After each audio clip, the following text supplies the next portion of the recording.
Kanaafuu miidiyaa keenya kan hordofaa jirtanii daawwattoonni hordoftoonni keenya qulqulloonni maatii Waaqayyoo nagaan isiniif haa baay'atu.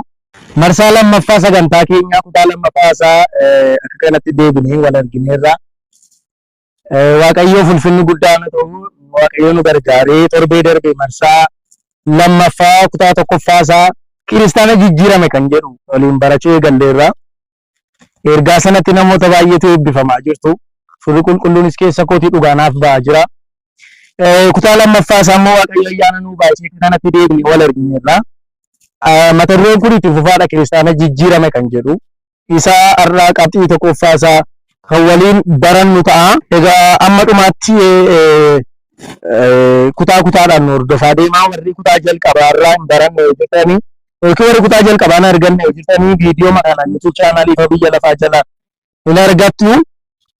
Hojii ergamootaa boqonnaa 9 lakkoofsa 10 irraa kaaseen dubbisu. Torbee amma 9tti dubbisnee waliin baranneerra. Ammas kitaaba qulqulluu baafadhaanaa wajjin dubbifadhaa akkasitti. Bartuun Anaaniyaas jedhamu tokko immoo Damaasqoo ture. Gooftaan mul'atatti Anaaniyaas ittiin jennaan inni immoo kunoo asan jira yaa gooftaa jedhe. Gooftaan kai gara karaa sirrii jedhamu dhaqi. Nama biyya Qarsees maqaan isaa Saa'ol jedhamu tokko mana Yihuudaasitti iyyaafadhu. Kunoo inni kadhatatti jira innumtuu ati Anaaniyaas isa bira dhufee akka agartuun isaa isaaf deebi'uuf harka kee isa irra keessu mul'atatti argeera jedheen. Anaaniyaas garuu deebise yaa gooftaa namichi kun Yerusaalemitti warra siif qulqullaan akkamiidha akka ture waa'ee isaa nama baay'ee irraa dhaga'eera. Asittis warra maqaa kee waammatan hundumaa qabee hidhuudhaaf luboota warra hangafoota biraa adii argateera jedhe.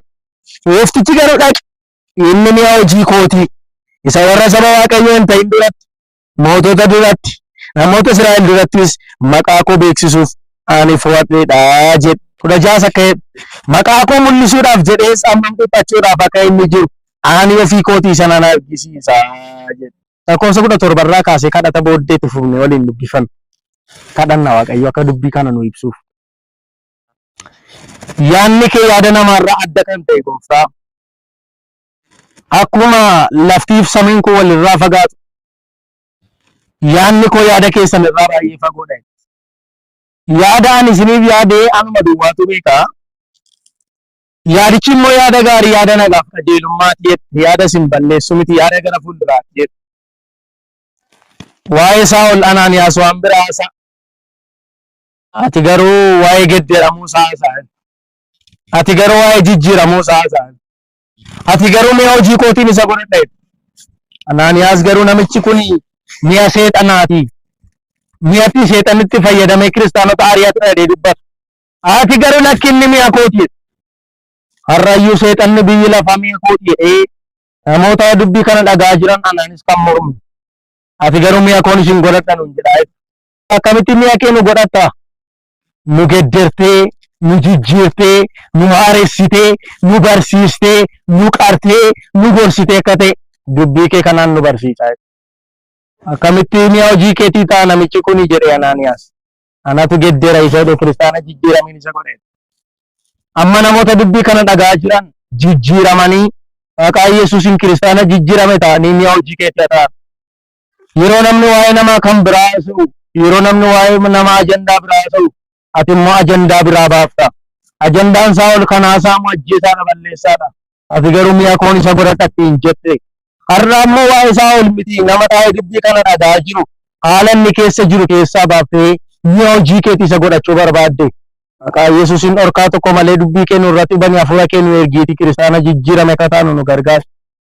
Hamaaf dukkana ergaa seexanaa kana nurraa dhaqe. Yeroo keenya nu harkaa fuudhu. Namoota amma dhagaa jiran kana maqaa Yesuusiin lafeef sammuu isaanii habanamu. Qilleessa kana qabee kan jiru haadha.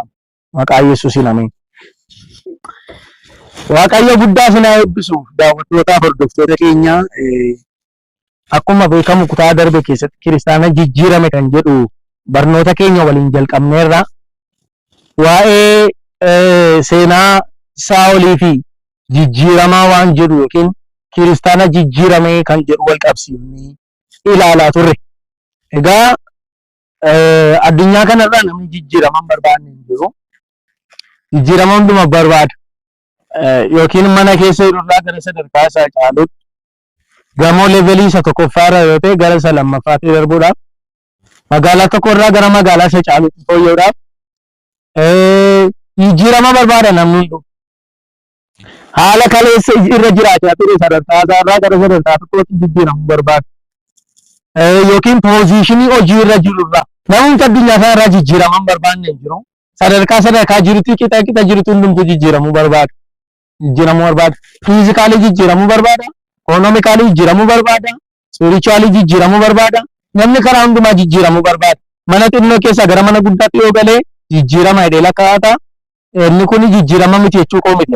Yeroo isa kanarratti hin dubbatu. Konkolaataa xinnoo tokko qaba yoo ta'e har'aa gara konkolaataa isa caalu bituutti adeemaa yoo ta'e jijjiirama barbaada. Namni iddoo magaleessaan dhaabatee hafaa hin jiru. Akka sammuun koo amanutti. Hundumtuu xinnaatu malee jijjiirama barbaada. Piriinsiipiliin jijjiiramaa osoo namni jedhudha. Namoonni baay'een jijjiiraman barbaadu. Qajeelfama jireenyaa immoo barbaadan. Akkasa namoonni baay'een gooftaa Yesuusiin Waaqayyo sin jaalladhaa hojii seexanaa immoo hojjetu. Seexanni immoo sin jaalladhaaf sin jibbaa kee caalaa hojii isaa akkatti hojjetuuf barbaada. Maal jechuuf jedhee naqee jijjiiramuun gaariidha garuu jijjiiramni qajeelfama mataa isaa qaba. Amma biyyi jijjiiramaa isaa, waldaan jijjiiramaa isaatti, mootummaan jijjiiramaa isaa inumaayyuu amma addunyaa kana jijjiirraa jedhamu. Keessumaa sadarkaa maqaama namaayyuu jijjiirree roobootii boonaa jedhanii haasa'aa jiru. Sana tuquu barbaadee miti an. Garuu jijjiirama addunyaan kun addunyaa jijjiiramaaf gargama keessa jirti.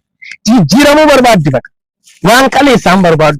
Haasaa jijjiiramaa ta'e, teekinooloojii jijjiiramaa ta'e, ilaalchi jijjiiramaa ta'e, ilaalli immoo jijjiiramne na waan jira namni baay'een iyyuu. Inni jijjiiramne bakka qaleessaatti irra. Maal jechuu barbaade? Vaaliyuun jijjiiramaa malee kana ol kaa'u. Namni jijjiiraman barbaanne hin jiru. Garuu jijjiiramni akkasumas nan jijjiiraman deema lafa dhiinneef hin jijjiiramu. Waldaadhaan nan jijjiiraman deema. Si'a kudhan olu taalaa gadi taalaati harka facaasaa nan jijjiiramadha. Waan tokko jijjiiramni hin jiru. Dubbiin akkuma kaleessaa, haasaan akkuma kaleessaa, tajaajilli akkuma kaleessaa, dubbicheetu nan jijjiiramaadhaan miti. Sila ammaa maal hojii gadi baanee akka dubartittiin bishaan boonoo manatti naagashi taa'ettee dubartiin Samaariyaa suni sila lagatiin jooru jettee maal hojii bakki kana jooru. Waldaama keessa dhaabannee si'a digdama nan jijjiiramadha oolan. Kan akka jedhaa oolan jiru. Jijjiiramni garuu hin jiru. Baay'inni jijjiiramu. Piriinsiipilii mataa, piroosesii mataa isaa qaba. Jijjiiramuudhaaf. Kanaaf egaa akkamitti jijjiiramna? Jijjiiramni immoo maal isa jedhu daandaa? Jijjiiramaaf namni fakkeenya nuu ta'u inni jalqabaa isaa oli. Jireenyi isaa olii nama jijjiiramaaf fakkeenya guutuu ta'udha. Egaa iddoo amma dubbinne boqonnaa 9 lakkoofsa 10 kaanee akkuma kutaa darbe keessatti dubbinne Saa'olii wantoota gooftaa deemsisuu ajjeessutti banbanaa gara biyyaatti gara Yerusaalem gara Damaasqootti adeemaa jira. Saa'ol inumaayyuu biyya dhalate keessaayyuu ba'ee biyyoota garaagaraa amantoota doorsisuu deema ture. Utuun jijjiiramin dura akkuma akka yaadataniif dabalataanii jireenya Phaawulos irraa maal baranna kan jedhu utuun jijjiiramin amala inni qaba ture. Erga jijjiiramne nuyi immoo wanti nuyi gochuu qabnu maal baranna kan jedhu wantoota shanfaa isinitti dubbadheen ture. Isaa wal qabsiiftanii fa'aa yaadachuu dandeessu. Egaa jijjiirama hundumatu barbaada. Akkamitti immoo jijjiiramna isa dubbatan dubbatu yookiin immoo jijjiiramumti maal isa? Saa'ol utuu jijjiiramin dura amantoota ari'ata ture. Amantoota irratti ka'a ture. Amantootuma nama maqaa gooftaa jedhu lafarraa balleessu waldaa kiristaanaa ari'ataa ture. Iyyamaa Yerusaalem irraa yookiin immoo hangafa luboota warra Yerusaalem jiran irraa gara Damaasqootti dhaabsifatee utuu dhaqaa jiru karaatti ifa guddaa tokkos ifa dinqii tokkos irratti ba'eedha. Haaleluyyaa. Ilaa namichi kun yookiin Saa'olii wangeela lallabuudhaan jiru. Wangeela barsiisuu dhaqaa jirame. Amantoota deeggaruu dhaqaa jirame. Kiristaanota hidhuu, kiristaanota gidirsuu, utuu inni ajjeesuuf deemu, utuu inni hidhuuf deemu, utuu inni balleessuuf deemu. Gara Saa'ol dhaqeeti mi'a hojii koonsi godhadhaa jedhee. Haaleluyyaa. Har'ayyuu waan tokkoon sitti himaan gidduudhaan ergaa tokkoon sii qaba. Utuuti kan biraadhaaf adeemtu, utuuti waa'ee gooftaa iyyuu hin beekin, waa'ee gooftaa iyyuu hin baratin, waa'ee gooftaa iyyuu hin hubatin, ati waan biraatiif adeemta ta'a. Gooftaan karaatti sitti mul'atu. Biirooti keessa jirtu keessatti shaaddi koofirraa hadda.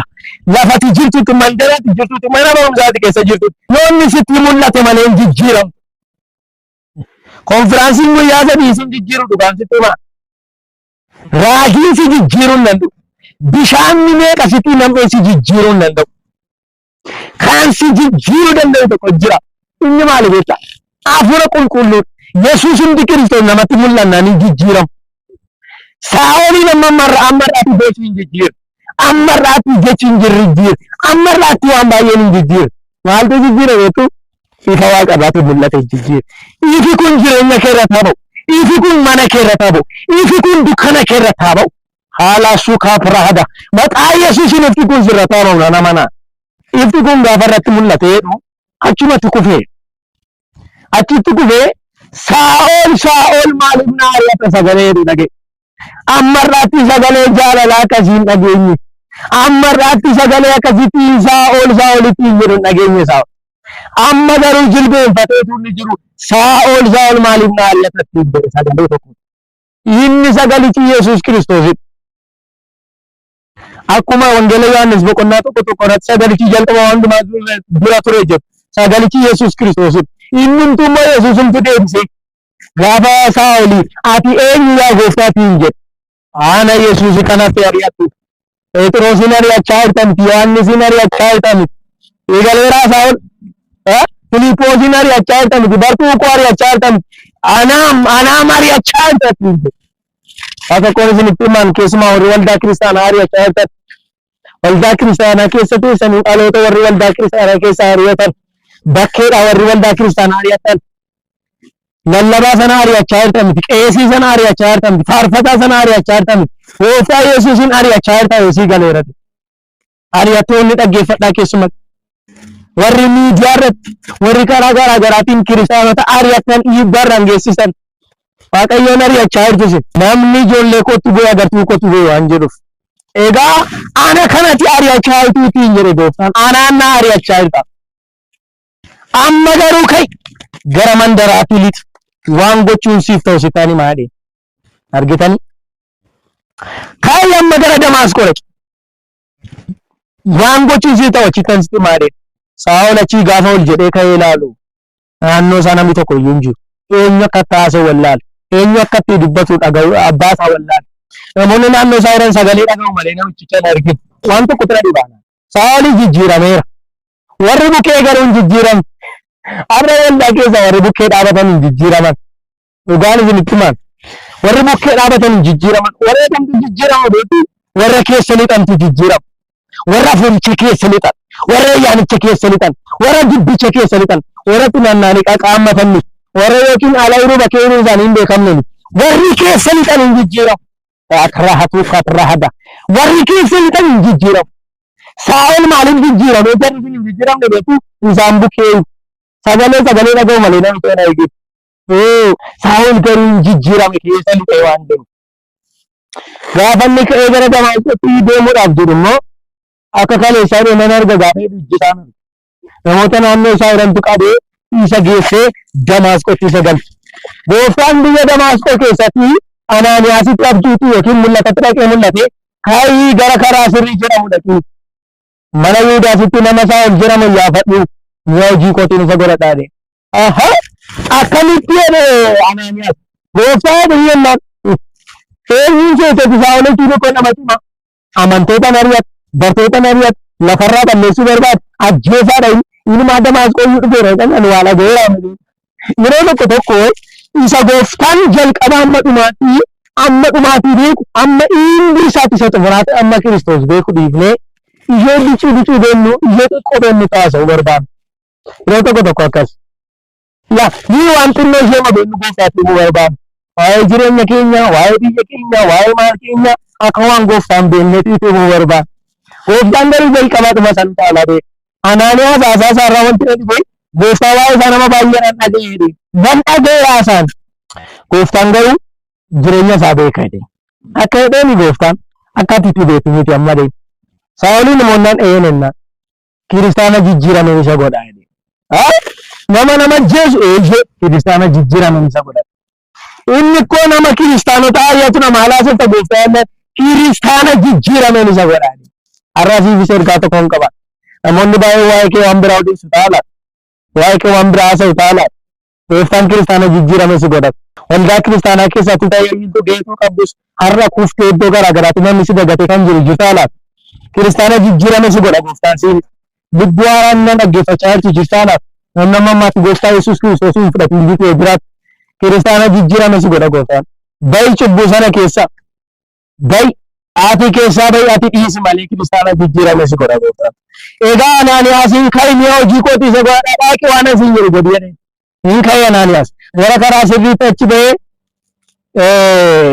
mana Yihudaatitti iyyafatee dhaqee argate obboleessa koo Saa'olii jedhee.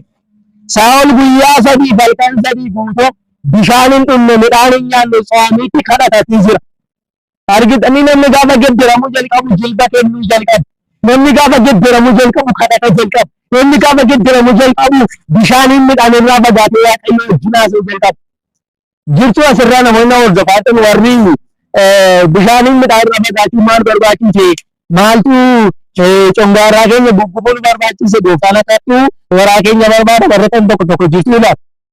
Akkatti kadhachuu dandeenya warra kan jiru warra akkasiis gooftaanii kan inni ittiin jijjiiranni jalqabaa kadhata guyyaa sadii kadhanni barbaachisaan jijjiiramuudhaaf mishiggiin barbaachisaan jijjiiramuudhaaf xoomiin barbaachisaan isa duwwaan gahaa miti mata.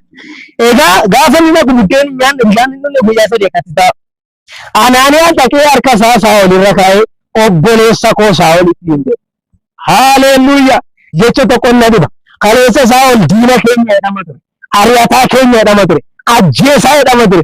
Amma jijjiiramuu gaafa jalqabu garuu obboleessa keenya. Amma garuu maal obboleessa koo Saa'ol. Gooftaan jedheen Anaaniyaas. Hafuura qulqulluudhaan akkasii guutu kiristaana jijjiirame akkatti taatu. Mul'ata kanatti dubbateera jedhee. Yeroo sana hafuurri qulqulluun isaa dhufe ija isaarra waan akka solloqee wayii harca'ee. Ija isaarra waa harca'ee. Mee 17 isiniin dubbisa. Anaaniyaas ka'ee dhaqee manicha isinitti harka isaa mataa Saa'ol irra kaa'e. Obboleessa koo Saa'ol gooftichi Yesuus inni ati karaa gooftichi Yesuus inni karaa ati irra dhufte irratti sitti mul'ate waa'ee kee anatti himeera.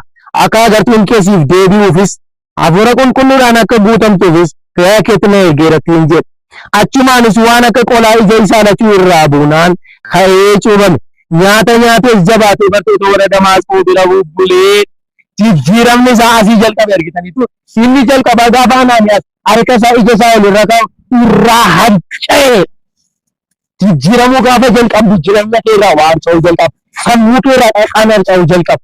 Ilaalchi kaleessaa harca'uu jalqabu. Dubbiin kaleessaa harca'uu jalqabu. Ilaalchi cubbuu harca'uu jalqabu. Maaliif namoonni akkuma kaleessatti ilaalu yoo ta'an ija isaanii irra waan akka inni isaa ol irraa harca'e kun waan akka qolaatu irraa harca'e. Gaafa jijjiiramuu jalqabu obboleessa waa sirraa harca'uu jalqabu. Inni akka kaleessatti si yaachisu, immooshinaalii akka kaleessaa si dubbachiisu, miiraan akka kaleessaa waa si gochisiisu sirraa harca'uu jalqabu. Amma akka nama hafuuraatti yaaduu jalqabu. Amma akka nama hafuuraatti deddeebi'uu jalqabu. Amma akka nama hafuuraatti hojjechuu jalqabu. Namoota tokko nan dhagaa in tajaajilli isaanii gaariidha. Baay'ee tajaajilli isaanii namatti tolaa. Garuu jireenyi masaa rakkoo qabaa baduu. Garuu jireenyi masaa rakkoo qabaa. Namoota tokko tajaajiltoota tokko tajaajilli isaanii dinqii. Daqiiqaa 5 daandiirra wajjin hin deemtan. Lallabni isaanii dinqii. Faarfannaan isaanii dinqii. Kadhanni isaanii dinqii. Daqiiqaa 5 garuu wajjin jiraachuu hin dandeessan. Inni kuni ayyaanni Waaqayyooti kennaa amalli kan abbaa. Amala abbaatu sheepii godhata. Amala abbaatu bocata. Amalli tajaajiltoota baay'ee isaa qollirraan harcaan. Qollirraan harcaan irraa harca'utu ta'a. Kanaaf durillee abboonni keenya buna qolaa wajjin dhugu. Abboonni keenya warri durii qolaa wajjin hin dhugu. Amma warri baadiyyaayyuu dhiisaniiru malee. Amma jireenyi kiristaanaa qishirii fi iseen qolli isaa sun akkuma buna sanarraa qolli isaa irraa ba'uun ta'u jireenya kiristaanaa tokkorraa wanta ba'u qabutu jira. Walitti dhugamuun ta'u qolaa wajjin. Yeroo tokko namoonni tajaajila namaatuma fudhatanii qomachuu qabu. Maaliif qolli irraan ba'an akka buna qolli irraan ba'e wajjin tumame wajjin araame wajjin dhugame. Tajaajilaan baay'ee nu har'a qas. Qolatu irraan ba'a. Qolli irraa ba'utu irraa. Inni cubbuu yaachisu inni cubbuu ilaalchisu irraa ba'utu irraa. Gaafa sana jijjiirameera. Jijjiiramuu kootiif evidensiinii faarfachuu koo miti. Jijjiiramuu kootiif ragaanii lallabuu koo miti. Jijjiiramuu kootiif ragaan maalidha? Jireenya kooti. Waaqayyo tajaajila koo caalaa jireenya koo barbaada. Tajaajilli isaa jalqaba beektu jireenya koo irraati. namoonni maalirraa tajaajilamu? Jireenya koorraa tajaajilamu. Tajaajiltoonni tokko yeroo isteejii qabatan akkasitti anaan nan ilaalinaa anaan baay'ee nadu anaan nan ilaalinaa ana dhiisaa waa'ee koo. Phaawulos immoo hojii ergamootaa babal'e. Phaawulos immoo tokkoffaa Qorontos irratti akkuma fakkeenya Kiristoos fudhate fakkeenya koo fudhaa Filippisius boqonnaa 3 irratti dhaqanii yoo dubbiftan immoo fakkeenya koo duukaa bu'aa. Tajaajiltoonni bara keenya immoo maaliif anan ilaalinaa ana duukaan bu'inaa jireenyi koo kan biraan jiraachaa jiraachudha. Otoo waan tokkoon isinitti himaa daandii kanarra deemaan jira yoo mana dudduuba jiruuni daandii inni geessu nan jira taanaan otti na duukaa bu'i karaa koorra goriin jedha malee ani karicha nan jiru nan ilaalinii gamarra gorii karicha nan jiran jechuudha warra akkasina. Jireenyi keenya iyyuu fakkeenya ta'utu irra jira namoota. Maaliif jijjiiramuu dadhabna? Ni yeroo tol gallee Waaqayyo wajjin haasa'uu dhabna. Yeroo itti miidiyaarra oollu malee, yeroo itti oduurra oollu malee, yeroo itti waan garaa garaarra oollu malee, yeroo itti Waaqayyo wajjin haasa'uu dhabna. Egaa Saa'ol ija isaarra waan akka qolaa kanatti harca'ee keessumatti dargaggoonni hordofaa jirtanii warri kitaaba qulqulluu caalaa wanti biraa isinitti ni nyaa'u. Wanta biraa ilaaluun isinitti ni nyaa'u. Ija keessa wanti biraan hawwatu yoo jiraatu ija keessa irra waa harca'uutu ta'a. Wanti gurri kee waan biraa dhaggeeffachuu barbaada dubbii Waaqayyoo caalaa taanaan dhugaan sitti himaan dubbii Waaqayyoo caalaa raajii barbaadda taanaan amma gurra keerraa kanaa waa harca'a. Raajiin cubbuudhaan jennu raajiin as keessa jiru. Yeroo dhugaasaa waan naaf tokko isinitti himaan namni bara kana keessa dubbii Waaqayyoo caalaa raajii dhaga'uu barbaada. Dhaloonni raajii irratti hundeensaa ijaarame immoo qilleensa kuffis jecha kuffis. Dhugaan isinitti himaa dhaloonni dubbii Waaqayyoo irratti hin ijaaramne hin kufa. Hundeen keenya raajii miti. Hundeen keenya dubbii Waaqayyooti. Maaliif ani isinii dhage beektu? Gurri keenya dubbii Waaqayyoo caalaa waan biraa dhaga'uu barbaadadhaan harca'uu dhumuudha. Hin jirtanii namoonni mana hordofaa jiran kana keessa kan guyyaatti torbanitti macaafan dubbii kan raajiidhaaf garuu torban guutuu kan darbachuudhaan hin jiran. Ollaa keenya jiranii mana tokko jiraatu keessa jiran ija jabaatee isinitti himaa. Kan dubbii Waaqayyoo bananii dubbii kan dubbii Waaqayyoo cufamee mana isaanii keessa akkasumatti taa'u yeroo kan hin qabne Waaqayyoo wajjin yeroo kan hin qabne macaafa qulqulluu amma kiristaana jijjiiramedha nama ta'e yeroo itti Waaqayyoo wajjin haasaan kan hin qabne kiristaana jijjiirame jechuun kun maal jechuudha? Dubbii Waaqayyoon kan jijjiirame jechuudha. Qola isaarraa waan biraa harca'ee baqa. Harca'uutu ta'a. Har'ayyuu jireenya keerra. Har'ayyuu sammuu keerra. Kiristaanummaa takka hin jiraanne, qulqullummaa takka hin jiraanne, Kiristoos Yesuusiif akka hin jiraanne wanti godhu dhiiga Yesuusiin sirraa haa ta'u. Haaleluyyaa. Ana mana. Egaa Saa'olii erga ija isaarraa kanarraa harca'eeti guyyaa sadii halkan sadiitu waan nyaateen erga bulee ija isaarraa waan ta'eeti ka'ee cuubameedha. Argitan egaa piroosesii qabu ni jalqabaa ija isaarraa waan harca'e. Inni lammaffaan immoo ka'ee cuubame. Isa kana kutaa qabxii taanu keessa jira waan ta'eef bal'inaan hin dubbatu. Egaa namoonni tokko cuuphaa akkuma waan salphaatti ilaalu.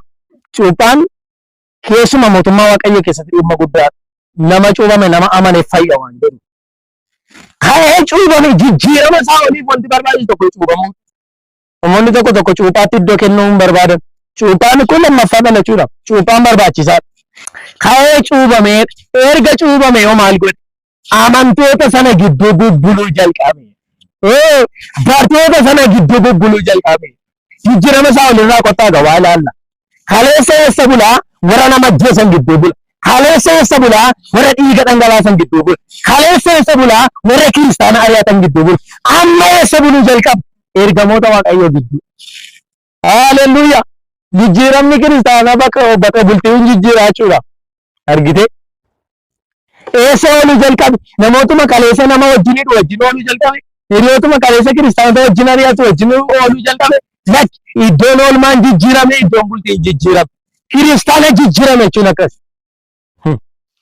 Namoonni tokko jiru. Mana dhugaatii keessa taa'ee maal ta'a maal isan dhugooti dhaqee qodaa masaayooni jedhu. Maal jechuu barbaade dhaqee jettu kiristaanni jijjiirame. Kiristaanni jijjiirame safara cubbuutii waan fuudhu qabu. Kiristaanni jijjiirame safara jallootaati waan fuudhu qabu. Achi ammayyuu si turgaa taanaan hin jijjiiramne. Sigalee wanti kaleessa dhiistee keessaa dhufte sun situ urgaa taanaan utuma maal shibshabaa kana jettu utuma lallabduyyuu situ urgoofti xinnoo ishee dhaqeetti ijji kennu laala taanaan jijjiiramuutu sii ta'a. Hafuurri kun si haa gedderu anaan isa gedderu maqaa Yesuus. Akkasidha. Namoonni gaafa mana gaatii bukkee dhaqan foolii fuudhaa darban jiru. Namoonni gaafa iddoo tokko gaanuu waatii urgaa deemtu jiru. Hin jijjiiramne warra akkasii. Jijjiiramuutu ta'a. Waaqayyo nama jijjiiramuu barbaada. Kanaaf Saa'oliin cuubame, erga cuubame booddee bakki bultiin jijjiirame, bakka oolmaan jijjiirame. Namni kiristaanni gaafa jijjiiramu hiriyootuma kaleessa jal'ina wajjin hojjetu wajjin hin oolu. Hiriyootuma kaleessa hojii cubbuu hojjetu wajjin achiin oolu bakka bultii kee jijjiirama jijjiirama kiristaanaa jechuun bakkuma ta'e yaakaatti bultuu hin jijjiiru. Har'aa kaasa siifa jiru. Haaleluyyaa. Poozishinii hin jijjiira jechuudha. Lafa hojjetu biirootti kee hojjetu hin jijjiirama. Jijjiirame maqaa Yesuus.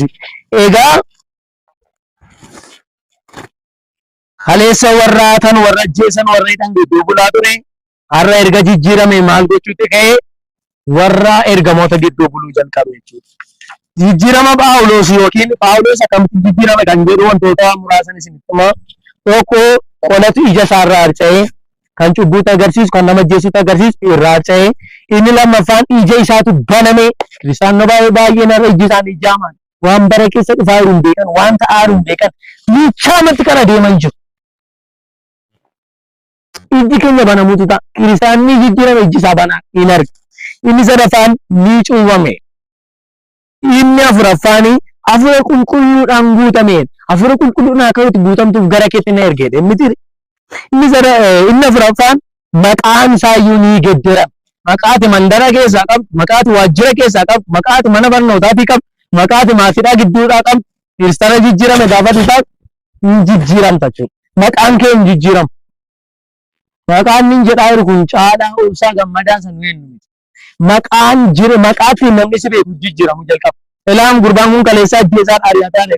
Har'a garuu peenteedhaan inni maa inni jireenyi isaa haaleluyyaa. Maaliif beektu Phexros faa Yohaannis faa gaafa isaan fuula moototaa dura dhaabatanii isa argine isa dhageenya dubbachuun dhimmeedhaan maaltu jijjiire jaratii kana haasaan isaanii ciccimaa dubbiin isaanii ciccimaa maaltu geddere jaroonni kun namoota baay'ee baratanni jaroonni sun namoota moo beekamoos miti maaltu jijjiire haaleluyyaa. Isaan keessaa tokko kaatee keetti namichichaa wajjin turani. Eenyu wajjin?